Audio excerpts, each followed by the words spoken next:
بسم الله الرحمن الرحيم، والصلاة والسلام على رسوله الأمين سيدنا محمد وعلى آله وصحبه أجمعين.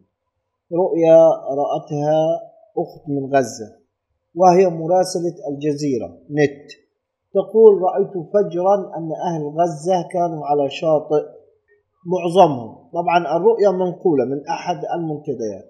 تقول: رأيت فجرا أن أهل غزة كانوا على الشاطئ أكثرهم، وكأننا نتحضر لحدث ضخم قرر الله أن نكون شهودا عليه.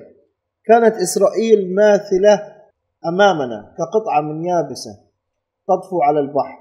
رأيت زلزالا ضربها من كل ركن، شهدنا على انهيار مبانيها واحدا تلو الآخر.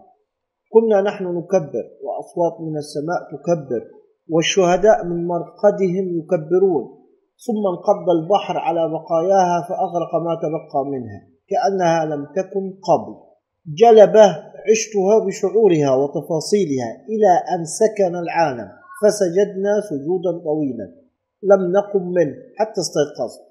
انتهت الرؤيا.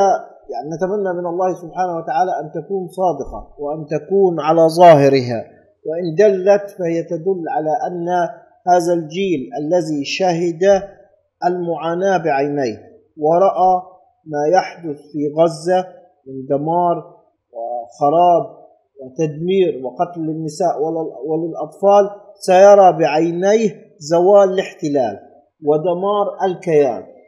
الزلزال حدث مفاجئ قد يكون على طبيعته، لكن لم نعلم أن زلزالا قضى على دولة. قد يسبب لها خسائر، قد يعيقها اقتصاديا الزلزال، لكن الزلزال في هذه الأمور هو حدث مفاجئ، أمر يزلزل الدنيا، يغير الأحداث، يقلب الموازين. من هنا سمي زلزال، لأنه يزلزل الثابت، يقلب الموازين، موازين القوى. ولا أرى لها والله أعلم إلا أنه المهدي.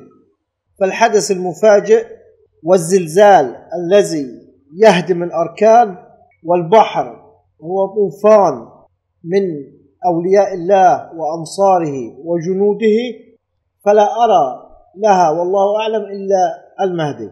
هذا ظننا في تأويل الرؤيا، والله أعلم، والسلام عليكم ورحمة الله وبركاته.